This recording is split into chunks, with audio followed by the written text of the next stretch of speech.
Congratulations on choosing AmeriCorps. I firmly believe that the service you render to others becomes your actual self.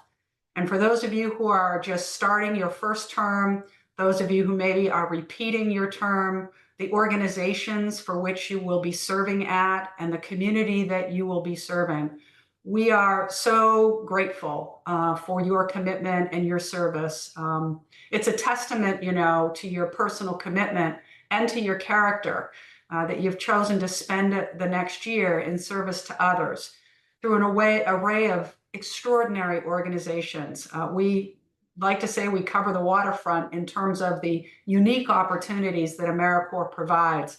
But the organizations that you're serving with are amongst the best across the Commonwealth, and we're just so excited to have them in our portfolio and for you to be serving in these capacities. I have no doubt that you come to this journey from many places and many different circumstances, but you are bound together in this commitment to serve others. And so you are a unique and special group of individuals. And so we're here to launch your year, but also to celebrate absolutely your commitment to this effort. As you embark upon this new experience, though, I want to tell you that you have 30 years of AmeriCorps member experience behind you. We have just celebrated 30 years of AmeriCorps across the nation, and you are amongst a cadre of very unique individuals. For example, 86% of AmeriCorps members recently reported that AmeriCorps helped them further their professional development and their aspirations. 80% of alumni who have served in AmeriCorps report that their service year was a defining experience for them personally. And so I'm so excited for you for the year ahead because it will have vast impacts that will influence the trajectory of your life and your professional career. We at AmeriCorps and at Serve Virginia know that AmeriCorps is a workforce accelerator. I'm sure you don't know, but 1 in 5 Virginians over the next, by 2030, are going to turn 65. And that by 2034, 37,000 professionals are going to be needed in health-related fields. Moreover, 220,000 people are projected to leave the education sector in the next year. So your opportunities through service to not only do good things, great things in communities, but to build your rigor, your skill set are really extraordinary. Virginia employers are looking for durable skills in their future workforce, and your upcoming AmeriCorps service will bolster your competitive advantage. Virginia has long been a champion of national service and was the first in the nation to sign on to be an employer of national service. This distinction formally recognizes the expertise and experiences gained through programs like AmeriCorps as durable and significant assets for those seeking employment in state government. And we also know that over 50 public, private, and nonprofit employers operating in Virginia have pledged to be employers of national service. And so it's not only a heart-centered effort, but it's also a career-building pathway that we believe the AmeriCorps experience will provide. The vast majority of AmeriCorps members who have completed their term of service reported that they gained proficiencies in durable skills, such as maintaining interpersonal relationships, exhibiting adaptability and flexibility, being cooperative and a team player, and having organizational skills and being able to problem solve. It may seem at this point in your AmeriCorps journey that gaining these skills is not your primary focus. Certainly your commitment to serve others is where you begin. But as you serve others this year, my hope is that you both deepen your personal commitment to serve others as a core value, and you develop the soft and hard skills that will position you for success in whatever career path you choose. We're so grateful for your service to the Commonwealth of Virginia, to the communities where you'll be working, and the organizations with whom you serve. and the individuals that will personally benefit from your service. Serve Virginia is here to support you through your host organization, and when you complete your term of service and become an AmeriCorps alum, we'll be here. You'll be a very special member of a group that have done nothing short of changing the world. You know, I know a little bit about this program and have worked side by side with a number of AmeriCorps alum, many of them who serve on the Serve Virginia team. And I'd like to take the opportunity to have our team introduce themselves, to share what role they have, and also what their term of service, if they were part of AmeriCorps, represents. So I'd like to start with Samantha. Thank you, Kathy. Super excited reading the chat. We have representation from all over Virginia. That's super exciting. My name is Samantha, like I said, Samantha Lukashevitz. I'm the AmeriCorps manager here at Serve Virginia. I've been in my role for the past 5 years. I did AmeriCorps Vista, Volunteers in Service to America, so I'm an alum back in 2010 to 2014. I served 3 years in Roanoke, Virginia, and 1 year in Pennington Gap, Virginia, which is in the last county on the Tennessee and Kentucky border. Originally from New Jersey, but you know, I love Virginia. I love everything that you all are doing. It's really inspiring. And I'm just super excited to serve in my role and be able to support you. I'm going to pass it to Annalise. Hey everyone, my name is Annalise Gamble and I work here at Serve Virginia. I'm also an AmeriCorps alum. I served in AmeriCorps State in 2010 to 2011 in Blacksburg, Virginia. Really excited to be here, and I love the work I get to do standing alongside all of you and getting to share about the awesome impact and the stories of service that happen every day across our state. And I'm excited to pass it over to Sasha. Hey everyone, I am Sasha Bronder and I am currently a program officer with Serve Virginia. I've been in this role for almost 2 years now. Prior to that, I was a VISTA member with Thrive Virginia, a community action agency based in New Kent, Virginia, and then served 2 years as the VISTA leader with our VISTA project. And I will pass it to Alex Vanek.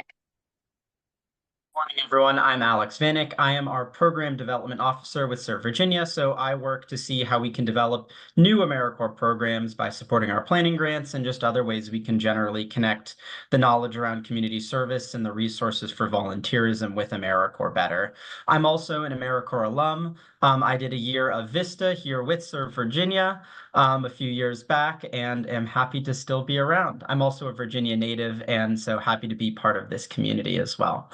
I will go ahead and pass it over to Kimberly Brown. Thank you, Alex.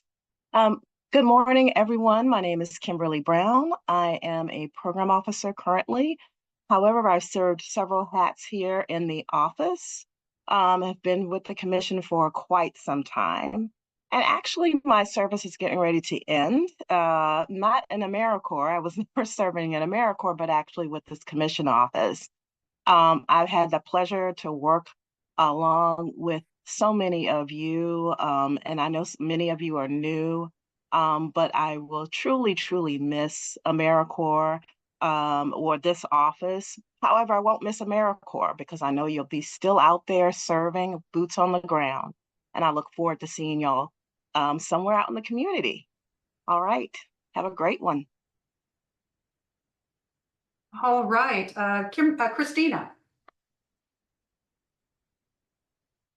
I think that is the staff that's represented today. Okay, Yes. well, that's great. And so in closing, everyone, I know we've got a full agenda and the team is raring to go, but I'd just like to wish you well during your term of service, and know that you will be inspired by our speakers today. So again, thanks to our partner organizations who are facilitating the AmeriCorps programs on the ground, and thanks to all of you who are choosing to serve and make Virginia just a great place to live, work, and play. Thanks again for your service. Have a great program. Thank you so much, Kathy. Next up, I have the pleasure of introducing Emily Ann Gullickson, who's a Teach for America alum out in Arizona.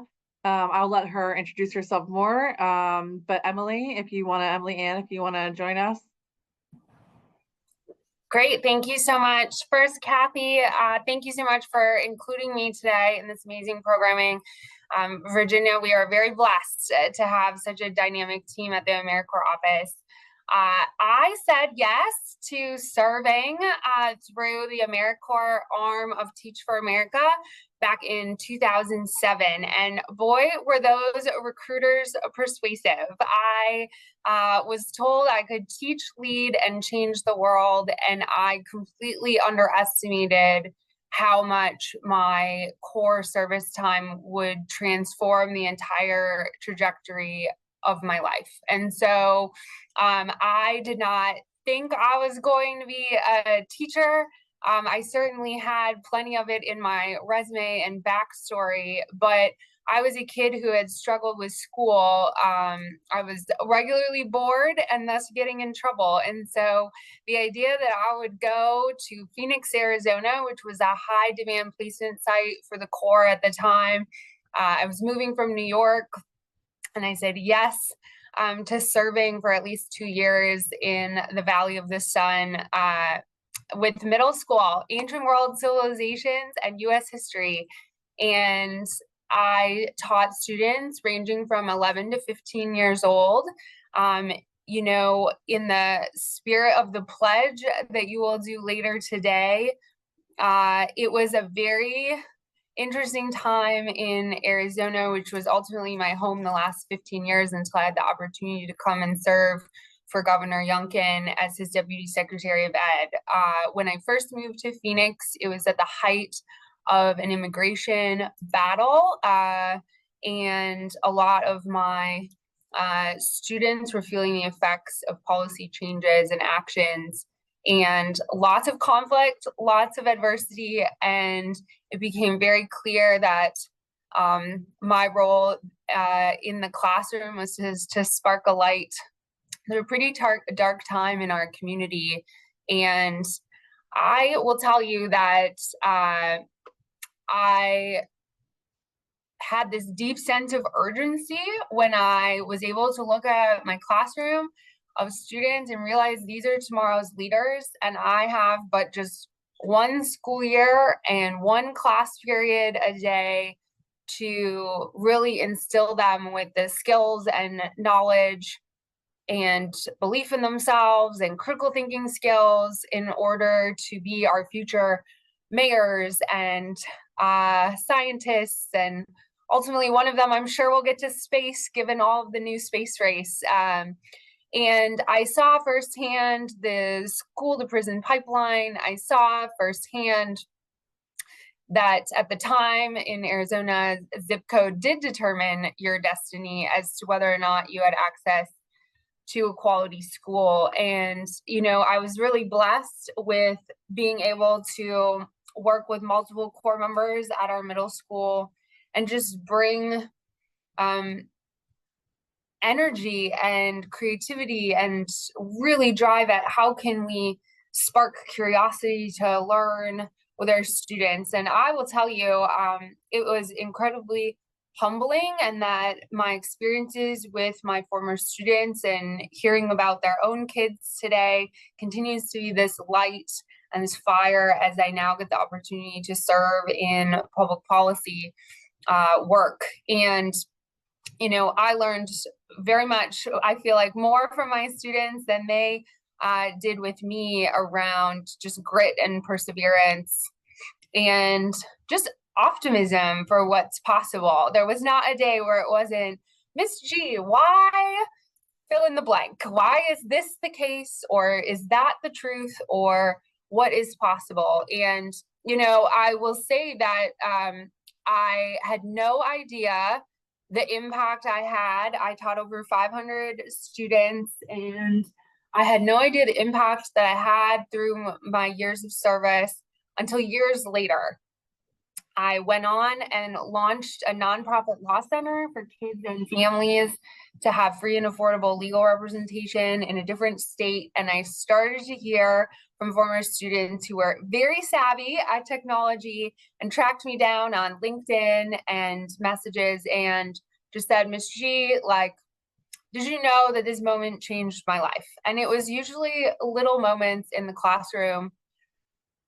And I say that because when you're in the day and moment, sometimes you have to tap in deep where some of just what's going on in the community at large, it's like, is this as purposeful as it can be? And, you know, I was getting transformed through the process of serving, and then later got the amazing gift of hearing from former students about how a lesson sparked curiosity on a pathway into high school and onto college, about how a project or a presentation in class made them realize that that was actually one of their gifts and talents, and that they were now using it in a club or an opportunity. We also got the pleasure of collaborating a lot with other AmeriCorps members through Vista work, which was very prominent in Arizona, and getting to have both in-school Corps member experience and then out of school time as well, so that kids were just really wrapped around with folks who had servant hearts, and many from the Phoenix metro community who were able to serve, much like you all here in Virginia. Virginia is now home, but this was a large part of my years of service. And one of the things that was so exciting for me is that after I finished, I had one more year of teaching beyond the Corps, and it was a few years later when we realized that we had over 1,000 alumni just in the Teach for America arm, let alone other Vista and other affiliates from AmeriCorps, and we'd never really brought together each other across regions of the state. Even though we went all the way up to the Grand Canyon and down to the international border, we'd never realized just the power of the collective lens around common good, around what is best for our community at large. And so through the Teach for America arm, but we also had additional AmeriCorps sort of allies that joined us, we launched an alumni board, and I had the privilege of serving as the inaugural president there. And it was just so powerful to see, like, how could we be change agents and how could we be change makers, leveraging our service work and experiences, but then also in roles we'd gone on to serve in. We had people in the legislature, we had people running school districts, which they call them there. We had people in charge of nonprofits, we had parent group leaders, and just realized that our voice for change to help really drive the work of what is best for kids forward could really be achieved when we were sort of all laser focused on, like, what is the greatest good and how can we take action together instead of all of these individuals spread across the Grand Canyon state. And I later got to leverage my expertise on nonprofit service boards. And two of my favorites are Playworks, the Arizona chapter, as well as Not My Kid, really focused on youth mental health and prevention, and was able to introduce them to AmeriCorps. Have you thought about leveraging AmeriCorps members within your work to serve our youth? And it's been over 5 years, and they still have just dynamite Vista Corps members that are helping transform kids' lives with out-of-school play and prevention awareness, in-school programming on bullying, and just so grateful that leaders like yourselves say yes, because those members, from a board member's lens, just brought new perspective, new energy, new thought and solutions towards their greater mission. And I would definitely do a disservice being in the position I am today to not also say, once you are done with your AmeriCorps service, we do hope that you will submit your resume for the boards and commissions here in the Commonwealth, there are hundreds of opportunities for you to serve, as well as through my work with the Board of Education, technical advisors and work groups. And it takes folks who are willing to give of their time and their talent and their resources for us to really change the lives and create Virginia here as the place we want it to be, as you heard from Kathy. In my current role, you know, all of this comes back to my experience of saying yes to Teach for America, and bless my parents, because my trajectory as to how I've gotten where I am zigged and zagged while I added new skills or got additional technical training along the way.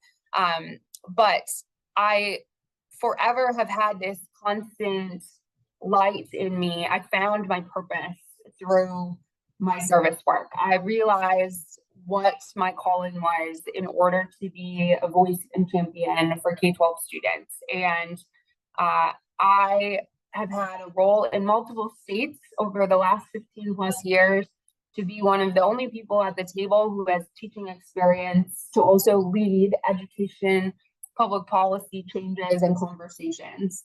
And that experience from my years in the Corps to help transform now 1.2 million kids' lives and families is nothing but a blessing. I find it a great opportunity to serve with great responsibility, and it really continues to be rooted in the stories, the experiences, the firsthand engagements with parents, the firsthand comments from students, being thankful for having the highest expectations in them, in their pathways forward, and fighting for them to have the skills and knowledge and competencies needed to be ready for life and to have a prosperous future. And, you know, one of the neat opportunities here in the Secretary of Education with the Serve Virginia and AmeriCorps team is that we, in collaboration with the Secretary of Health and Human Resources and their amazing agencies and teams, we're able to help launch one of the nation's first youth mental health corps. And I just can't sing enough praises to what you are jumping into, first as a Corps member and then as an alumni for opportunities. I would argue AmeriCorps is one of the best adapters and able to pivot around meeting the needs of communities, thinking outside the box on new core arms that are an essential lever where we need dynamic leaders like yourselves to step in and say yes. And right now, you all have seen the news. We are in a youth mental health crisis, and the stats are past alarming as to the academic, mental, and physical impacts of things like social media, things like cell phones, lingering effects from the pandemic. Virginia was one of the last states to open up for kids to get back into school, and there have been felt effects. And we are just so grateful that so many people, especially the Serve Virginia team, rolled up their sleeves. I had a very tiny part from the education side, but to be able to say, here's the problem, we need to go in solution mode and think outside the box, that is really grounded on just really putting really brilliant people together in a room who say, this is how we can best serve our community. And, you know, I've been very grateful on this side of the shop to help weigh in on budget components, solutions like this, and say, when I was a Corps member or as an alumni, here's the value add I believe that is making for our community, grounded in data and impact. And so I just wanted to share that as an opportunity, because here I said yes. I had no idea how much this would transform my professional and personal life trajectory, to say yes to teaching about ancient Rome and Mesopotamia, to very dynamite and charismatic teenagers, and that, you know, well over 15 years later, it would be this incredible experience. Kathy nailed it by emphasizing I had no idea the kinds of skills and competencies I would build, especially adaptability is one of the best skills you're going to pick up, and durability, and being able to say yes in ways where even when it gets hard and tough, you can be so grounded in your why you said yes, and why this matters. And so I feel very grateful to get to kick it off with you. I did talk to Samantha ahead of time. I wanted to leave a few minutes in case there were questions or to be most useful for all of you, but I cannot sing enough praise for the Serve Virginia team and what you've said yes to. Our gratitude on behalf of the governor and the Secretary of Education for you saying yes to serve Virginians, and especially since so many of you are saying yes to roles that impact education, our schools, and our youth. And I hope that that instills some hope, because it was truly years after I finished my service commitment, I still get these moments of just bright spots where you see the trajectory of impact. I now have former students that said yes to serving in the Corps, Peace Corps, AmeriCorps, Teach for America, who are now engaging with their own students. And it just kind of gives you chills at the power of yes. So I hope that sparks some excitement for what you are about to engage in, and I will kick it back over to Samantha and team. Thank you, Leanne, so much. Thank you for your service, number one, to the Commonwealth and to Teach for America. When you and I were talking yesterday about your service, you know, even in my service, I found it difficult to understand in the moment what the impact was, right? And you're like struggling to, okay, yes, I said yes to this, but I have to keep on saying yes every single day, you know, for however long my term is, even though it's difficult. But you and I were talking about students that you had taught in your service years later had, you know, asked for a letter of recommendation, or if you could just talk a little bit about that, you know. Yeah, no, happily. I heard a lot from students that were high schoolers, like 16 to 18-year-old. They tracked me down on LinkedIn. They're very tech savvy, let me tell you, this Gen Alpha now. And and you know, impacts where, you know, Miss G, I am in the JROTC, and would you be willing to help me connect with this lawmaker so I can get a recommendation for this military branch? Miss G, I wanted you to know I achieved this scholarship and want you to attend this ceremony. I had a few students who were able to move forward on their U.S. citizenship and invited to go attend their ceremonies. Other students, like I said, who said, Ms. G, I too now want to teach because of what you exposed me to. And, you know, when I started in the classroom and said, you know, what do you want to be and how can I help you achieve it? A lot of them thought it would be just like, that's what teachers do. But, you know, for me, having a healthy adult in my life gave me pathways that if they hadn't stepped in, that coach, that impactful community leader at the time, my life trajectory would have gone a very different way. And so I don't want to say that it's easy every day.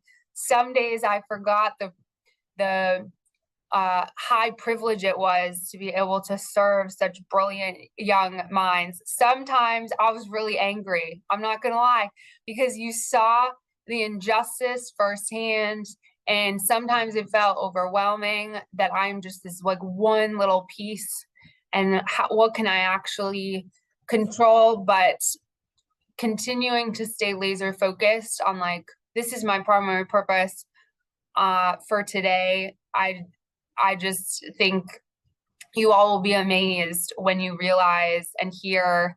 I have yet to meet an AmeriCorps member who hasn't somehow had something linked back to their time of service in some capacity. I hope that that can ground you in hope in some of those tough times, and like why it's valued to persevere through those challenging moments, because you're making a greater impact than people might be able to verbalize at the moment. That's an excellent point. Yeah, sometimes it's hard to verbalize an impact, right? And it's a feeling, right? And it's how you impact other people's lives. And you're also doing it for yourself, right? So can't forget that and all the skills that you're going to gain. I do want to open it for questions from anybody in the room. We have a couple moments. If you want to, make a statement or about your own service, or ask Emily Ann about hers or something that she said, that would be fine. Cool.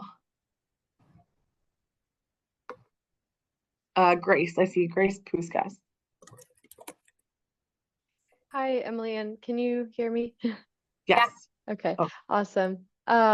Thanks so much for your presentation. It was really inspiring and awesome to hear just how you began your journey. My question for you is, what was the most inspiring thing that you did hear from your recruiter that really gave you the push to say yes? Because I know you said they were pretty adamant and great recruiters. So that was my question for you. Wow. They definitely brought their A game, because I was in school in the middle of nowhere in upstate New York at the time. And they kept saying, here are all of your leadership traits, and like, this is why you should say yes. And it's not that I was anti-service. I did lots of community service. I just was very determined that I was going to go like on the track to become a judge someday. And like, that would not fit in on how I had decided I was meant to serve. I'd wanted to be a lawyer since I was like 5. And so I couldn't hear I couldn't hear it through my own ego, to be candid. And so it took some people saying, what do you have to lose? Why don't you say yes? And so I applied, somewhat begrudgingly, but also optimistically. And then the more that I learned through the interviewing process, and then the more that I read up on AmeriCorps' alumni impact to date, right? And all of the stats that they had, as well as alumni's testimony, both in Teach for America and in AmeriCorps. But I'll be honest, this was like before you had solid Google. So there was like a pamphlet you could read about. There wasn't all the cool hip social media and things where you could tell your parent, like, no, this is legitimate. You had to like mail them something. I know it's not that long ago, but like it felt like the old times. And so it was kind of hard to be like, no, trust me, they gave me this really compelling pamphlet, and there's lots of testimonials from these years of service. So ultimately, it was that everything synced up through the interviewing process. And by the time they said, yes, you've been accepted into AmeriCorps through Teach for America, where do you want to be placed? It was just a no-brainer. Like, put me where the highest need is, and I'll go there. And so off I went to Phoenix. I knew no one, and it's forever changed my life. Thank you, Grace. Yeah, thank you, Emily Ann. Isn't that so funny? I did that too. I moved to Virginia, didn't know anybody. And I was like, okay, here we go. Here, let's do a year of service. I decided it was south of the Mason-Dixon line, which meant less likelihood of snow. So I was like, you just put me wherever you need me, as long as it's south. We have time for probably 1 or 2 more questions or comments or statements, or anybody else?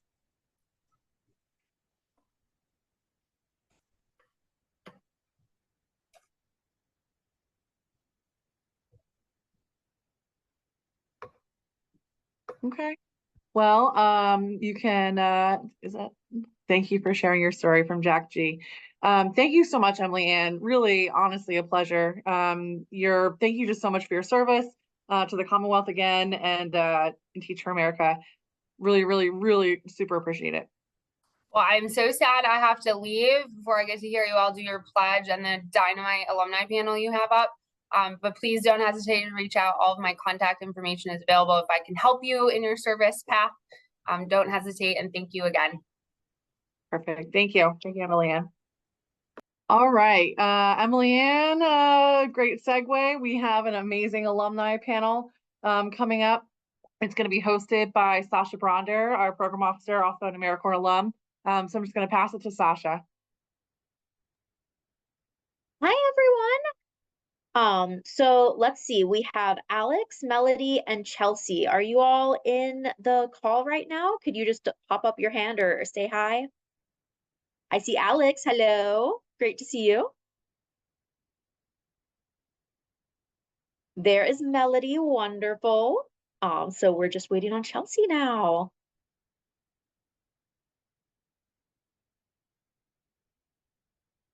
Chelsea, are you with us?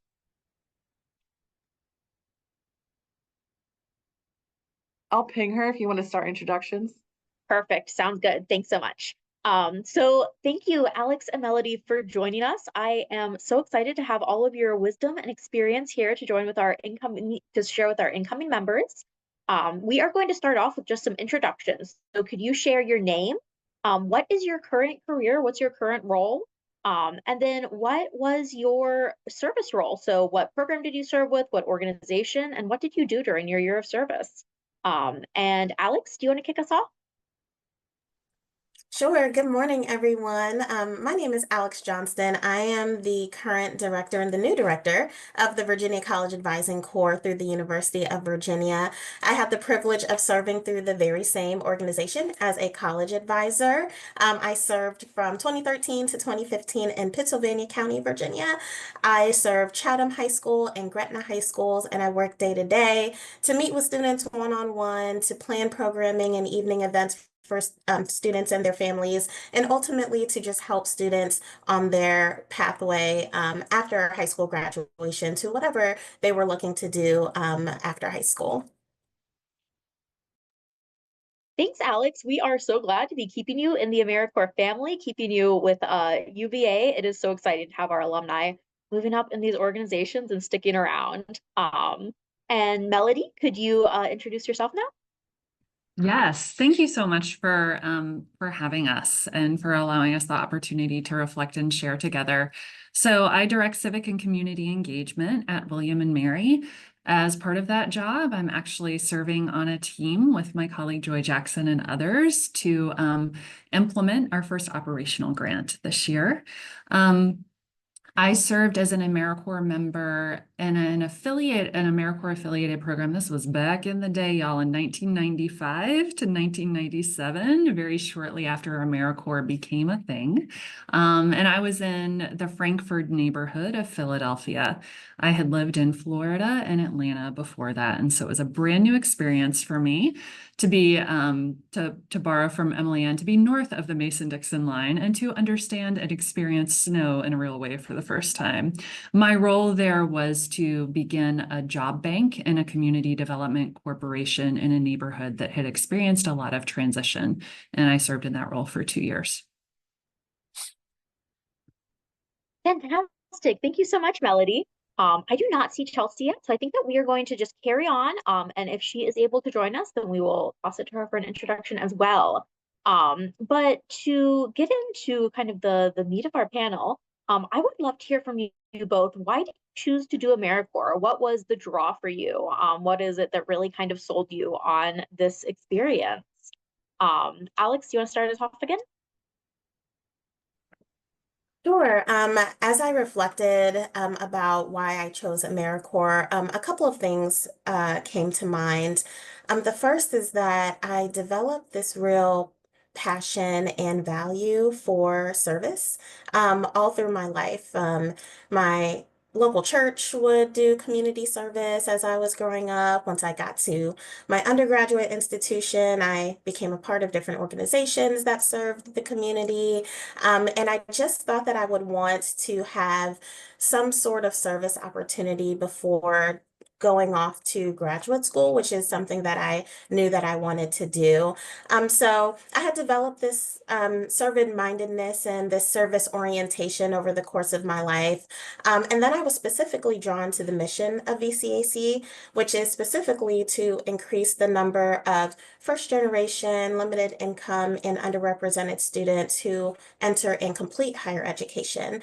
I was one of those students, being someone from a limited income household who knew that a financial aid offer was what could make or break my transition to post-secondary life. And so being drawn to that mission, having someone in my corner, though it wasn't VCA specifically, giving me all of the resources that I needed, having the really difficult sometimes conversations with me to help me determine what I wanted to do. I wanted to give back and do that same thing. And so those couple of things definitely came together for me. And then I also recognized I really did need a break after undergrad.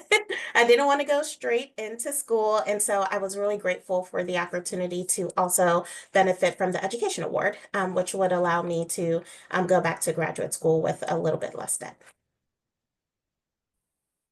Thanks so much, Alex. I love that idea of just having this spirit of service throughout your life and this being a through line. I think that is something that is so powerful, and really speaks to just how wonderful you are. So thank you for sharing that. And I think that's something that a lot of the members on this call will probably identify with as well. Melody, same question for you. What drew you to AmeriCorps? How did you hear about it, and why did you decide to make that commitment to serve?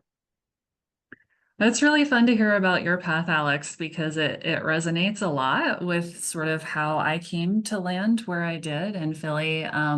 Also was really involved in service in high school and certainly in college, and was learning a lot through my studies in college about poverty and systems that perpetuated and reinforced poverty in different communities. And so I just wanted to gain life experience to complement what I had learned and experienced in some short-term internships. I also really was sort of seeking out how I could build a career around working for justice. And so I wanted to gain that kind of career experience as well. So I found the program, the opportunity that I did because it aligned with those values, and I thought it would be a way for me to express those values that I held, of being in service and being curious and getting to know people who had different life experiences than my own. I would say that a thing that really catalyzed it for me was just hearing from somebody who had done the same program. A senior, when I was a freshman in college, had gone off to do it, and he came back and spoke to a campus group that I was involved in and told us about it. And I was just like, that's cool. And the person that I was at the age of 20 and 21 hasn't changed that much. And so I was like, cool, let's do it. And that forged my path going forward. I love to hear that, speaking with a fellow alumni is one of the things that really motivated you to serve. We can do all of the great marketing in the world, but that is never going to compare to just hearing from someone else who has had this experience and seen how transformative it is. So I love to hear you highlighting that. I see that we have Chelsea joining us. Welcome, Chelsea. Thank you so much for joining our alumni panel. I am going to ask you to go ahead and introduce yourself. So give us your name.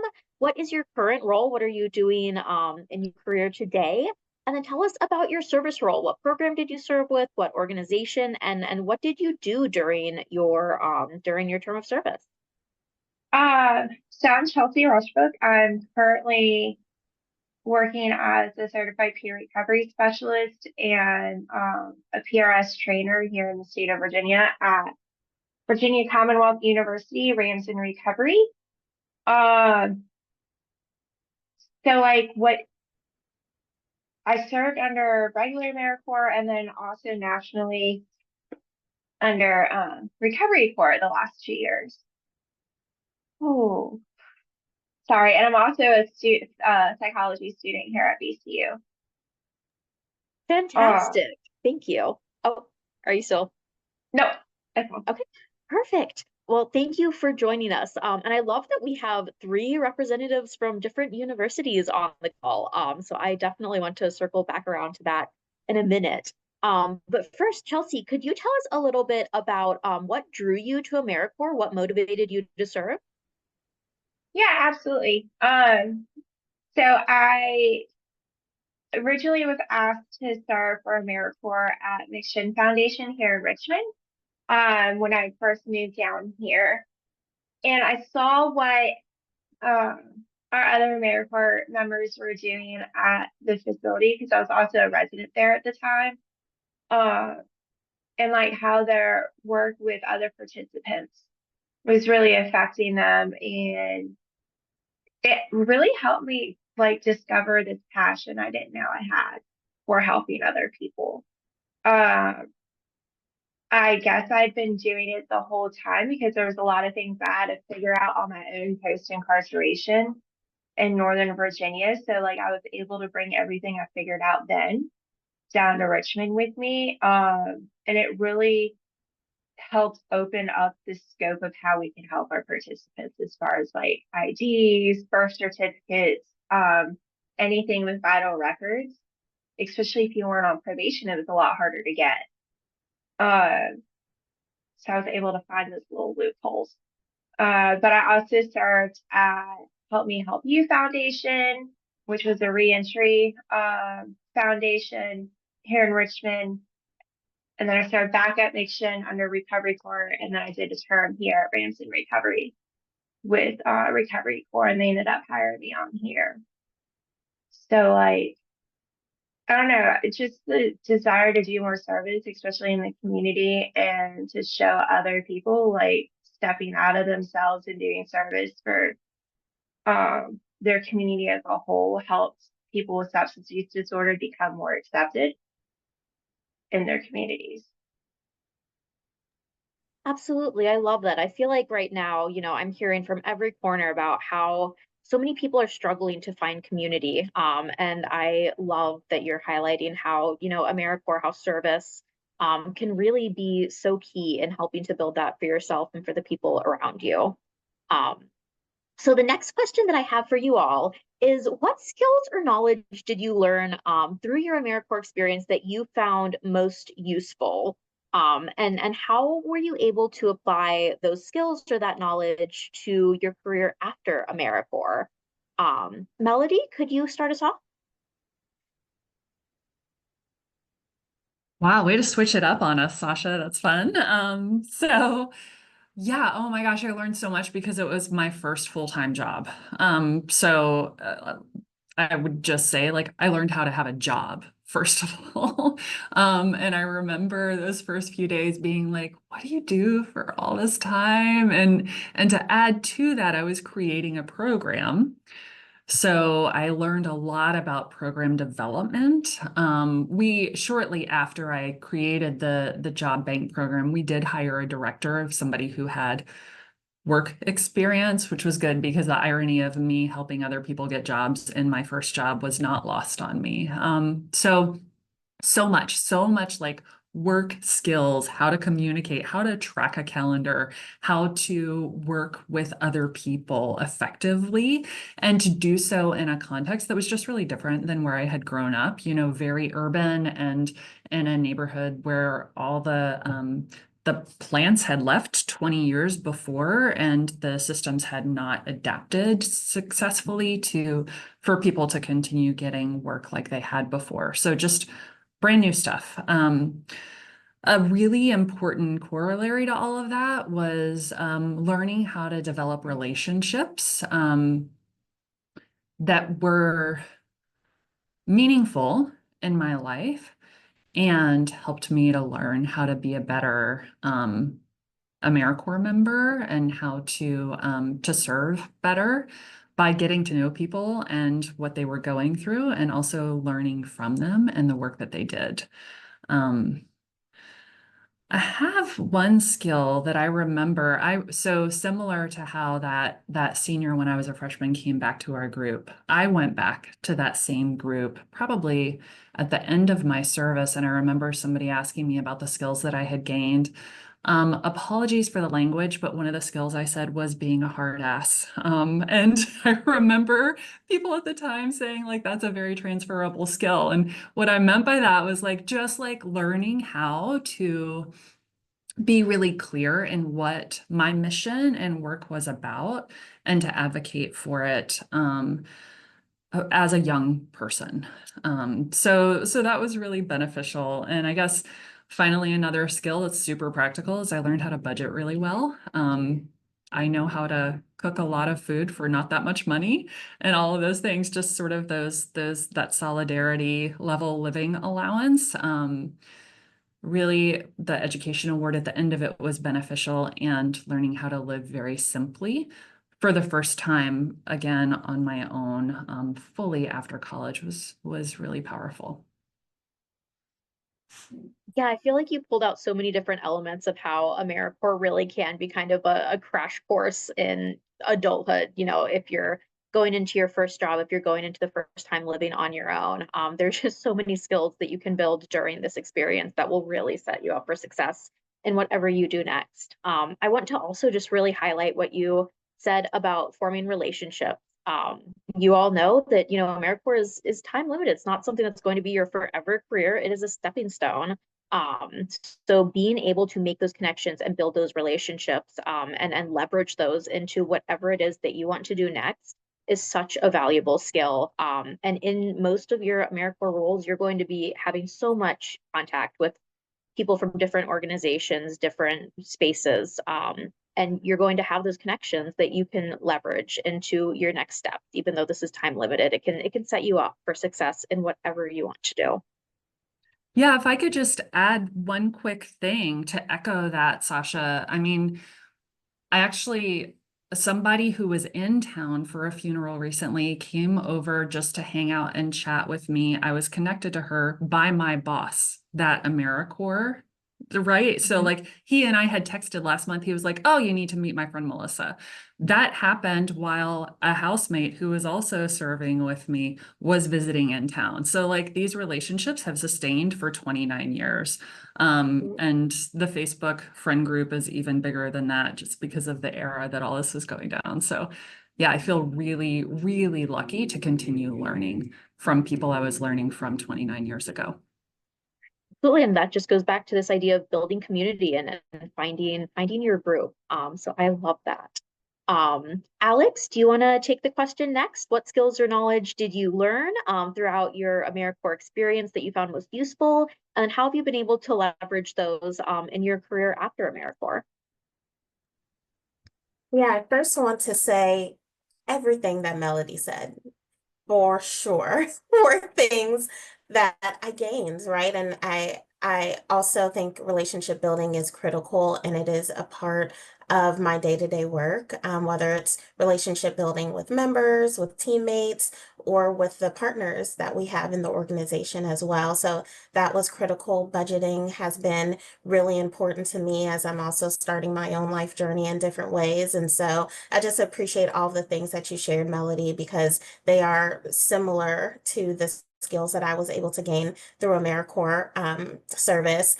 I think when I also think about the day-to-day skills of the work, I certainly learned about just generally assessing needs, like stepping into a space and learning first, and then developing what a program could be. So program management, organization, research, like all of the things that make this like grand idea of having a really great FAFSA night at my high school had to come down and drill down into some of these specific skills of research, communication, organization, and all of those things to make that really that event successful, ultimately so that I could meet the needs of the community that I was serving.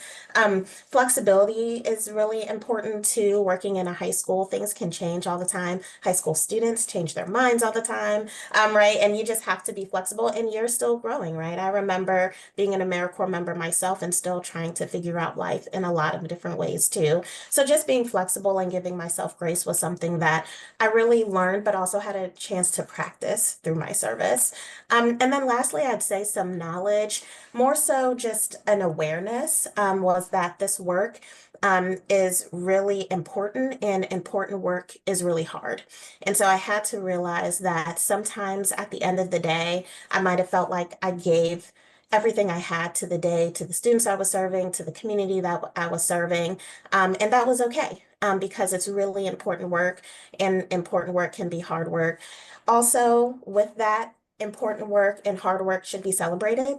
So I really appreciated in my program, we had opportunities to celebrate both through our in-service trainings, but through an end of year celebration as well. And I learned and took with me the importance of celebrating the big and little wins too, especially since we're really trying to shift societal issues in a way that can just take so much out of us. And we have to pause, give ourselves grace, and also celebrate the wins. Absolutely. Yes, we have to celebrate. I know so many people with this kind of service mind, we're always looking to what can we do better? What can we improve? How are we going to change things tomorrow? But it is so important to just have those moments to pause and reflect on what you've accomplished and the amazing work that you're doing. And being able to really celebrate those things, both, for yourself and for the people who you're serving. And then I also just love your point about listening. I think that, we've heard that from Emily Ann earlier today, and as a through line in some of these conversations, that you're providing service, you're providing support, but there's also so much that you can learn from the people that you're serving and from the communities that you're joining during this experience. So always be ready to listen for sure. Chelsea, same question to you. What skills and knowledge did you gain through your AmeriCorps terms of service, and how have you carried those with you into your career? So what AmeriCorps did for me initially was bring me back into society and into working for them. Because I am a person in recovery, like there is a very large portion of time where I was not actually working or holding down a job and dealing with incarceration. So like being a person with felony convictions, like my thought was, okay, so I'm going back to restaurants. And this gave me an opportunity to get back into an office setting and to do what I'm good at. Like this is all I've ever done is office work until my first felony conviction, and then I started with the restaurant work. So it got me back into a zone where like I was comfortable and familiar with. And then also helped me adult. Because of course we all know AmeriCorps back in the day, it's not very high paying. So taking me some budgeting skills, taught me to really look at my finances. And those are still true today. Like I live like I'm still on a $10,000 stipend, right? And but it is a lot better today. It's given me the ability to go back to school. I've graduated with my associate's degree, a certificate in substance use education. And again, now I'm working on my bachelor's in psychology, and I graduate next year.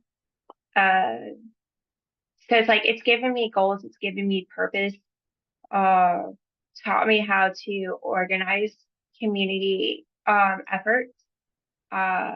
I worked on a lot of the community gardens here in Richmond, the beautification project on the James, where they started painting all the stairwells, and beautification in the parks. And so one of them, we did a Blackwell. We painted a retaining wall in their park and cleaned it up. And like it got the community members coming and going, what are you guys doing here? And we're like, we're just making it a little bit prettier for you. And they started pulling in like their kids, their high schoolers, and like they started helping painting. So like it made it into a big actual community effort. And it wasn't just us coming from a different community telling them, hey, we're changing your thing. So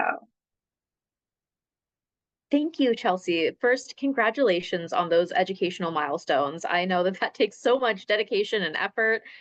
So just congratulations on being able to meet those, and good luck with your bachelor's as well.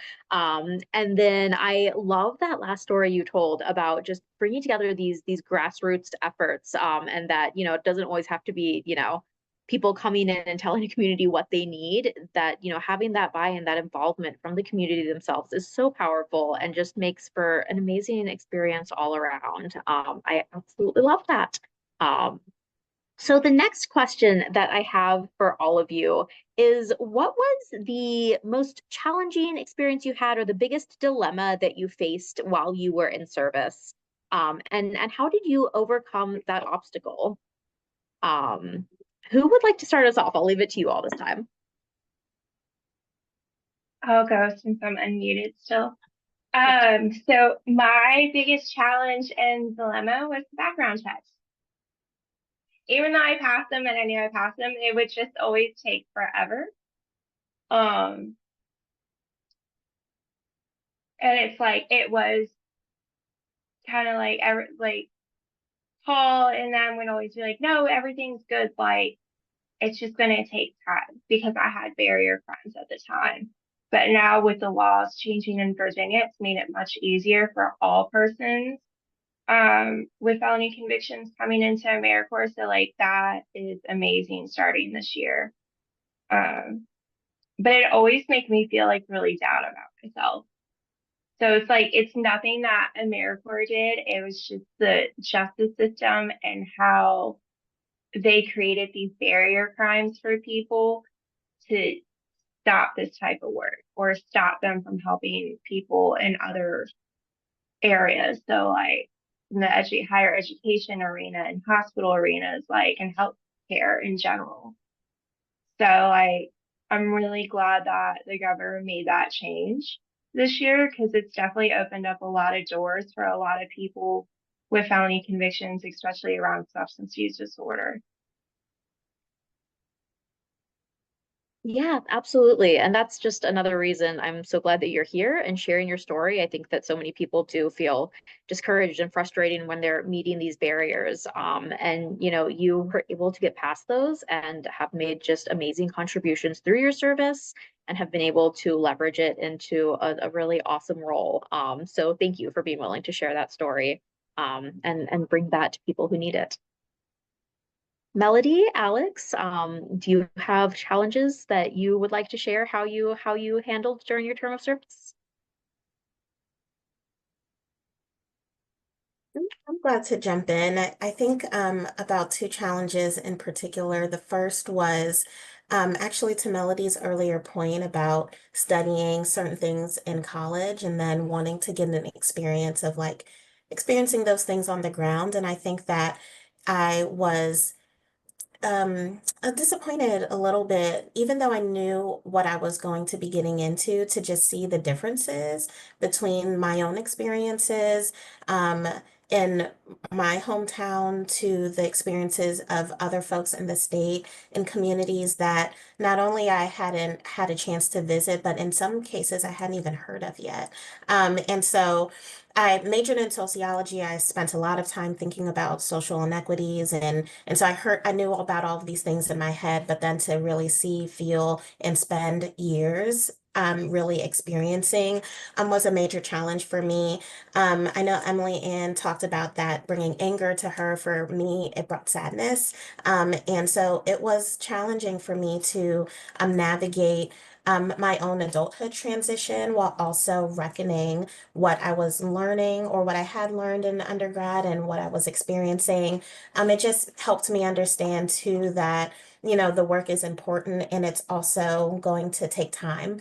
So even though it was difficult and it was a challenge, I think one thing that I took away was that I can dedicate my life to this work, and I know that moving the needle is impactful and is helpful, and to stay in that space to know that doing whatever I could to move the needle would be useful. So that was one challenge. And then the second challenge was a little bit related, but for me, I found community with my AmeriCorps program. So there was a cohort of other advisors that I felt incredibly connected to, but I did move, 3 hours away from the institution I graduated from and from my home. And so I was just trying to figure out life and felt a little bit alone. And so that was a challenge, right? Where I was placed in a community that I didn't feel like I fit in particularly, and just navigating adulthood and finding community was a challenge, but one that I take with me in my day to day to be more intentional about that so that I can make sure that I'm feeling that sense of community.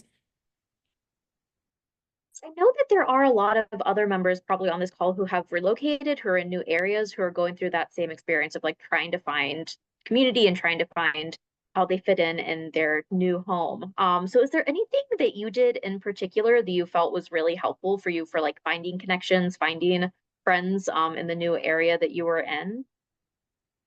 I didn't do a good job of it, Sasha. I That's will fair. say, I will say that I did lean on the cohort members. So we spent every Friday night, we got together and just spent time with one another. And it was great to build relationship. And Melody, to your earlier point about having, community and connections for like years on end, I still are closely connected to some of the folks that were in my cohort.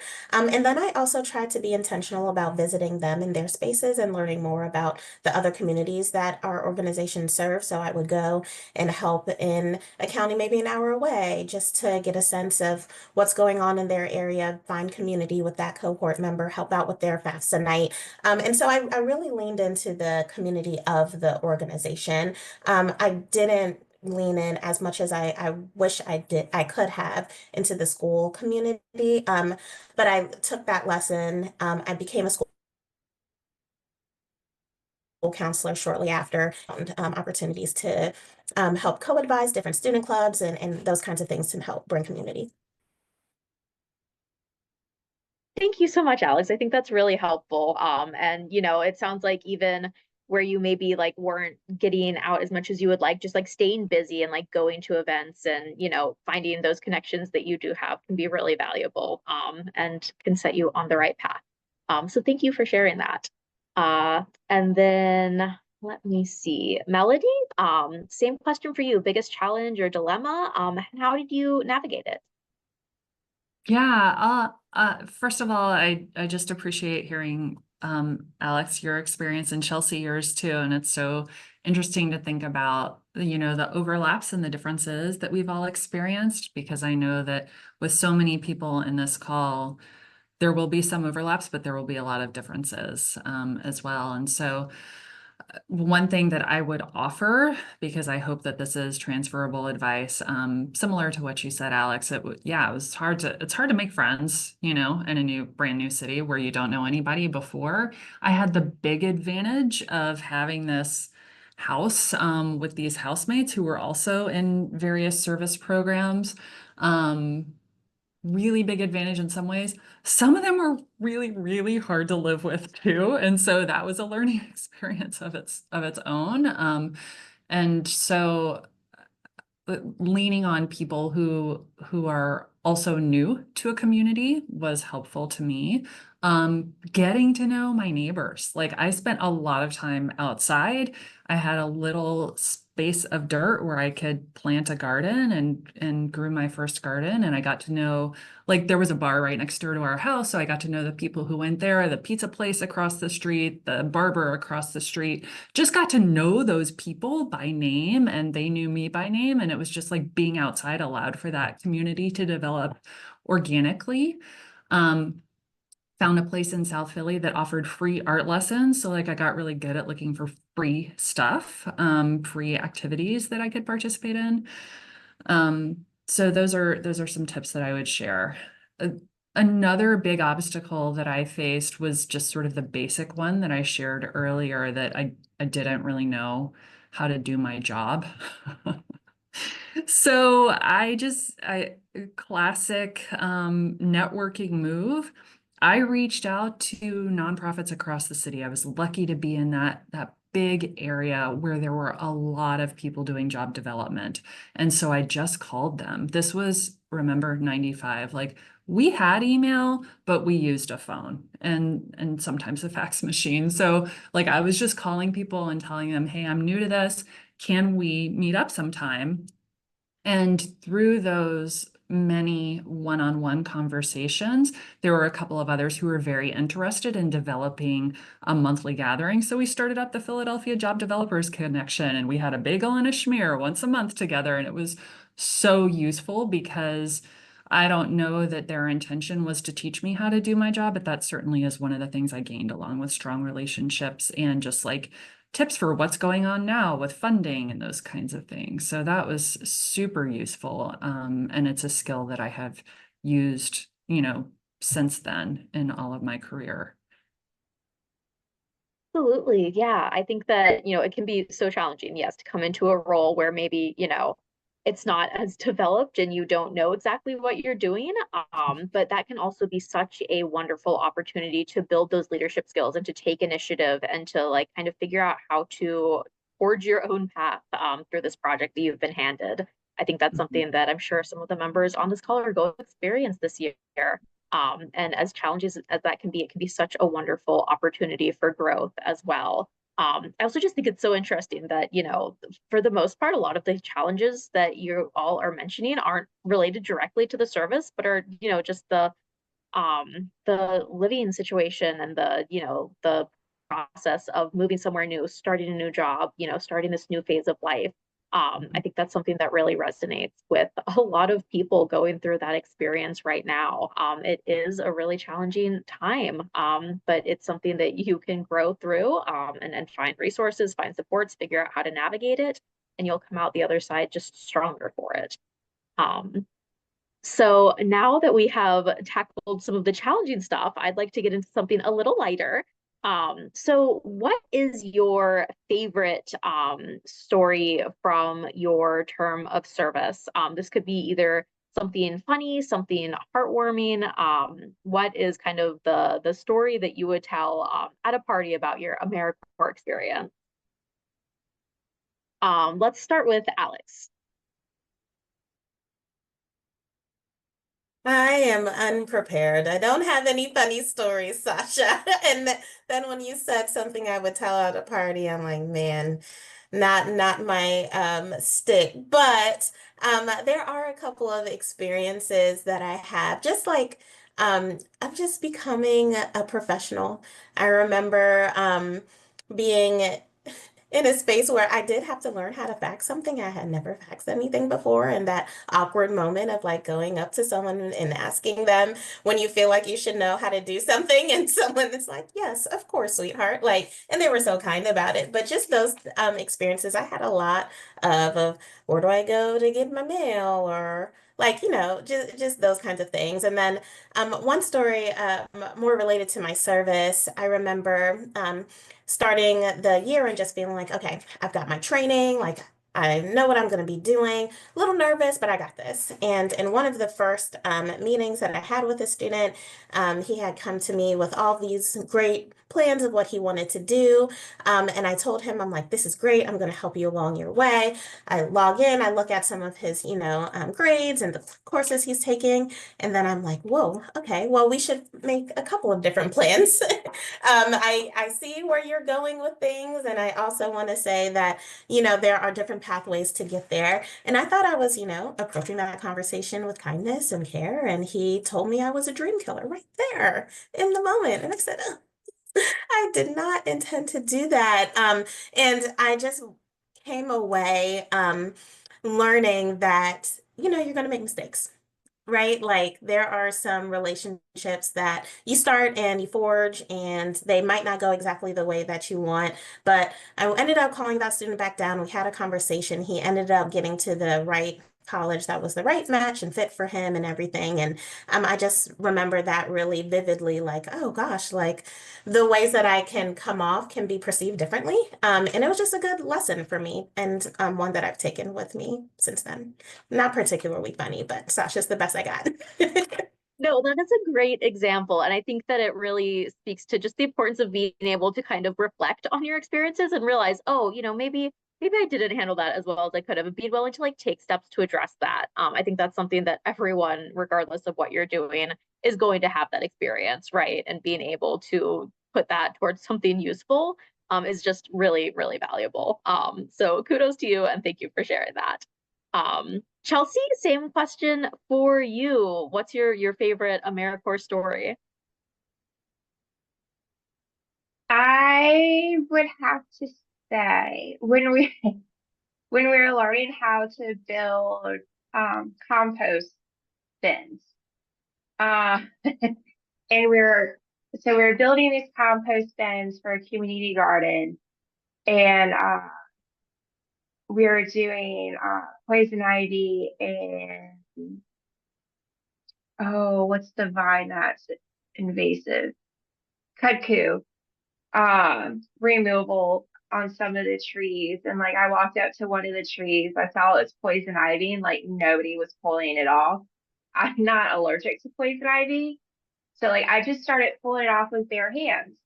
And everyone came running over they're thinking I didn't know what it was and started yelling, "Don't do that. It's poison ivy." And I'm like, I'm pretty sure I'm the only one here that's not allergic to it. So can I just continue to pull it down? And they're like, you're not allergic to it. I was like, I can literally roll in this stuff. No, I'm not allergic to it. That was probably the funniest one. Just seeing everybody's faces as they're running towards me, like, oh yeah. That is so funny. I didn't even know that you could be immune to poison ivy. So that's a great like super secret superpower to have. That is absolutely wonderful. Melody, to you, what is your favorite story from your service? I remember laughing so much those 2 years. I don't know that I could tell you a specific funny story, but I will say that just like, I think so much of the laughter just came from like being there with people and being in an era where it really was like when people were looking for jobs and working with us, like they would just like pop by on Thursday afternoon and be like, "What do you have for me?" And we would look through our binders, our physical binders, and just talk about like what's going on, what have you tried for, what's getting in your way. And we would have to really coach people through some things that seemed obvious from a job developer's perspective, but weren't obvious from a job seeker's perspective about like, you have a hole in your shirt. We got to talk about that right now. That kind of thing. Yeah, so I mean, honestly, like the faces and names of so many people are just coming back to my mind and my heart as I think about that time. And it was incredible, and I learned so much and just had a blast. And my heart was broken a lot too, with people who were really struggling in some really tough systems, and people who were immigrants and couldn't get like the rights. I remember a guy who had been a doctor in his home country and couldn't pass the boards to be certified here, and the struggle that he had getting different jobs just to put food on the table. Gosh, another immigrant comes to mind. I mean, over and over again, right? One story that I really love because it just helped me really understand some dynamics of class and race as they were playing out in our neighborhood at that time, and how I, as a white woman coming from the South, with like no experience living in this neighborhood in Philadelphia and coming from a background with a lot of privilege of having been to college and having opportunities for, lots of options. I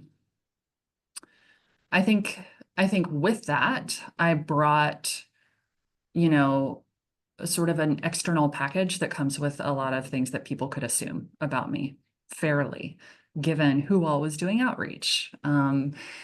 And so one of the things that I did in addition to this job development was I volunteered with another aspect of our organization, our community organization, which was a community arts artist in residence program. And so like, again, doing something I didn't really know how to do. I was an artist in residence teaching creative writing. I had read some books, I met with a creative writing teacher, and I loved writing, and I took some classes in college. So there I was in a couple of fourth grade classes, just doing like enrichment, once a week with these little kids. And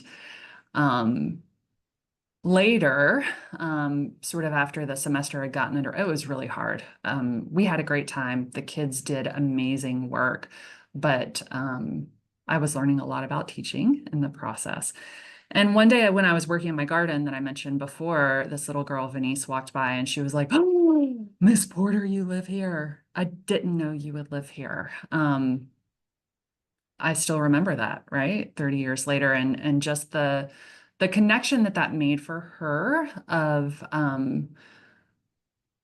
the fact that I was just a couple blocks away from her. So when I showed up in the class, she felt more connected to me. But for me, the important connection was just like, again, seeing the layers of privilege and class and difference and race and racism that had created so much of the oppression that folks were succeeding through and struggling with, and how elements of my identity were really part of that. And what did that mean? What could I do about that? Where would I choose to locate myself in the future? All of that really was formative for me going forward. Gosh, and I just loved it whenever she would stop by and help me water, help me work on my garden, just as a way of connecting for 5-10 minutes at a time. But it was a really beautiful experience. Yeah. And again, I feel like we're talking about just community, building community, finding the people who are near you. And I love that.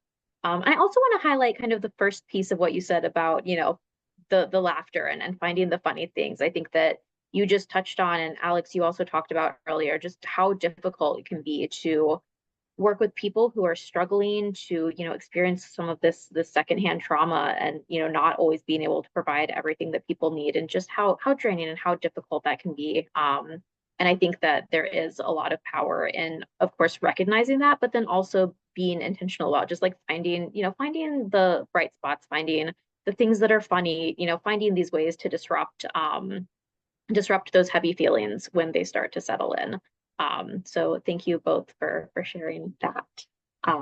So we are going to pause now and open the floor for questions.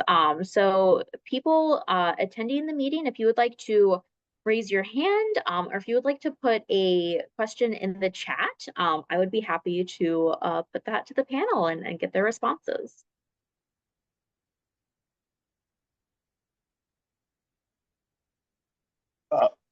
Hello.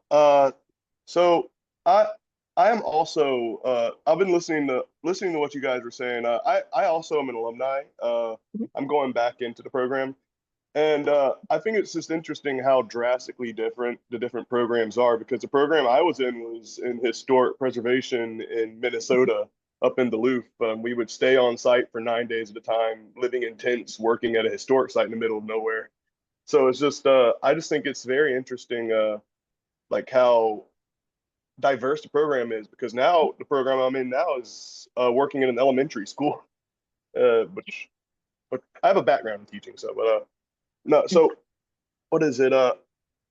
My main question though is what is it? Well, it's actually slipping from my mind right now. What is it? So in all the what is it? Goodness, I lost it. I'll come back. I'll have to come back with it. Sorry. No, absolutely. Feel free to come back once you've formulated that. And that's a great point. Yeah, there's so much diversity in different service experiences, the organizations, the areas. There is really like a good fit for almost anyone, I think, in the AmeriCorps world, which is always exciting when you're talking to people who aren't familiar with it. Anyone else have questions right now?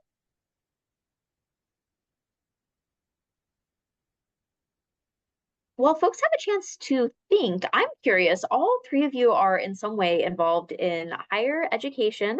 And I know that so many of our members are going to be going back to school after their term of service, whether it's to get their bachelor's, to get their master's, or another degree. So what would you all highlight as the most important aspects of transitioning from service to education? Like what can members take with them from their service experience to help them succeed in higher education? And do you have any advice for members who are going through that process?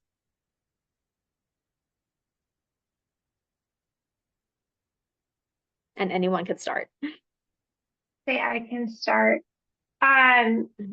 If you do have any felony convictions, don't think you don't get federal aid or will automatically get denied. There were a few times like where I had to re-explain my convictions throughout the application process. Well, so when I went back to my community college, like I was kicked out of my community college. But when I set up an appointment with the dean of the school and explained to them the circumstances, like why I was on academic suspension, like we had a good like hour-long talk, and he was just like, look, I can hear that you're in a different place compared to what your grades were. So they allowed me to be readmitted. The VCU, it was a long application process, and I had to re-explain like my circumstances and change the circumstances a bunch of times before I finally got accepted. But like, don't let it stop you. There are ways around getting things that you need to apply, like your shot records, your transcripts. Just always ask for help. Don't just automatically give up. Absolutely. Yeah. I think in almost any situation that is applicable. I think that just at baseline, like people want to help, people don't want you to fail. So being willing to like find the right people and ask for help, explain the situation will so often get you further than you can expect. So that is really powerful for everyone to keep in mind. Melody, Alex, any thoughts on the transition to education after service?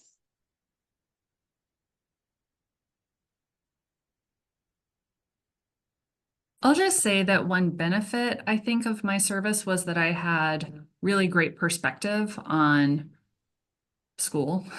Like I remember one day when some friends were real stressed out about a test that we were preparing for, and I was like, it's a test. And it was because I'd had that break from college, which was very useful, but also just yeah, it wasn't as big a deal because there were bigger things happening in the world.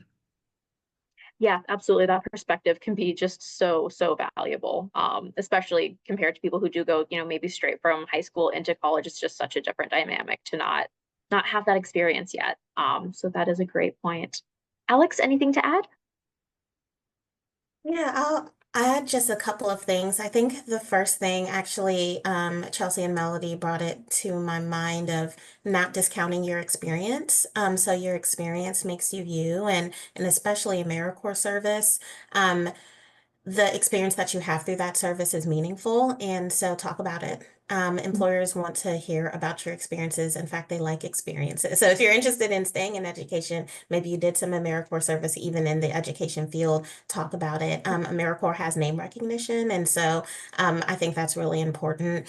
I would also say that one thing I learned professionally at that stage was to write down everything I was proud of. And so maybe you started a new initiative, maybe you partnered with someone else to try something different or new. Like those are the kinds of things that I think employers, generally speaking, but I think those in higher education in particular are interested in hearing about. And then the last thing too, I know we've been talking about, how AmeriCorps service can be both really impactful and meaningful, and also can bring up some difficulties. I think it's important to reflect on those difficulties and talk about your persistence through them. I've been in many job interviews or experiences where people want to hear about how you navigated something difficult. And so as you're doing that, take note of what you did, the conversations you had with the supervisor, the research you did, whatever that looks like, because I think that will help you advocate for yourself in new opportunities as well. Absolutely. No, all of that is so wonderful. And I really like just like the practical point of, yeah, just like writing down what you're doing, keeping track of like what you are contributing on a day-to-day basis. Because again, when you are like in the weeds and, you know, feeling overwhelmed, it can be really hard to look back and see what you've accomplished and how far you've come. So just, you know, the simple act of like keeping a running log, writing down your accomplishments, taking those moments to celebrate can be both really powerful when you then go to your next steps, whether it's education or your career, and can also just be a really nice boost for you when you need to see what you've accomplished. Okay, I'm going to open the floor again for questions. Anyone want to unmute themselves or come into the chat with any questions for the panel?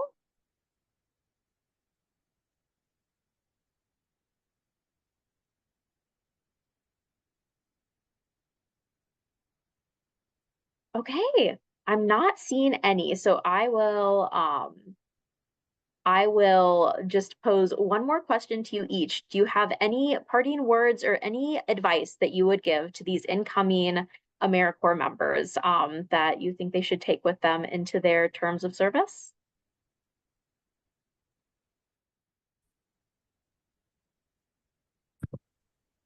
I'll say briefly, we've heard that, you know, each of us came from different places and had different experiences. So like your experience is your own, and you get to really own that. And to the extent that you find this useful and that it's possible, really lean into the opportunity to get to know people who are coaching you and guiding you along the way. Whether those are formal supervisors or community members that you're meeting, fellow AmeriCorps members.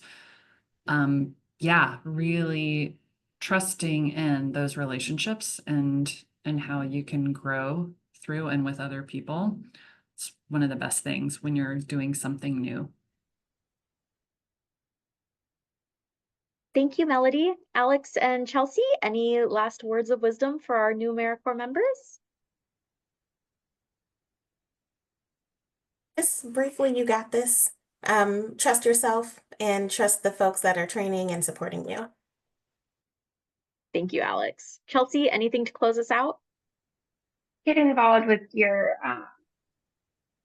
so like I served under Our Hope for Richmond City, and just get with all of the service projects. It's a great way to build a community within AmeriCorps and meeting people from other agencies within your umbrella. I love that. Thank you all so much again for coming to this panel, for sharing your wisdom, your experience, and your advice for our members. This has been absolutely wonderful. I love hearing your insights, and I see several comments in the chat thanking you for coming and sharing your stories. Thank you. I will go ahead and hand it back to Samantha to take us to the AmeriCorps Pledge. Awesome. Thank you so much, Sasha. Thank you, Chelsea. Thank you, Alex. Thank you, Melody, for all of your service. For anybody on this call, this could be you in the future as an AmeriCorps alum. After this is over, I'll be sure to send a follow-up email. And if you're interested in sharing your story of service, if you're interested in asking questions to the staff of Serve Virginia, if you're interested in staying connected as an alum, and then sharing and coming back, we would love to have you. So I would like to introduce, it's come time to the end of our program to say the pledge together. But first, I want to introduce Joy Parker, who is the chair of the Governor's Advisory Board on Service and Volunteerism, to say a few words, and then she'll lead us in the pledge. Joy? Thank you so much, Samantha. And what an amazing panel. I was just enthralled with their stories. It was a wonderful discussion. Before we recite the AmeriCorps Pledge, I just want to offer my sincere appreciation to each of you as you are taking these next steps in your service journey. On behalf of the Governor's Board on Service and Volunteerism, we really recognize the talent and the capacity building that you are bringing to a wide variety of programs throughout the Commonwealth. And all of these have been designed to have a positive impact on the identified issues within the communities that will be served. So we thank you for that. But beyond what you're going to be doing for the communities, my real hope for you is right along the lines of what we heard from the panel today, is that your time of service really offers you some insights into your pathway in the future. Maybe it helps you to discover these talents that you were previously unaware of, or gives you a chance to hone some skills that you can use moving into your next chapter. So I think we heard evidence of that from the panel, and we just wish each of you much success and really thank you for your service.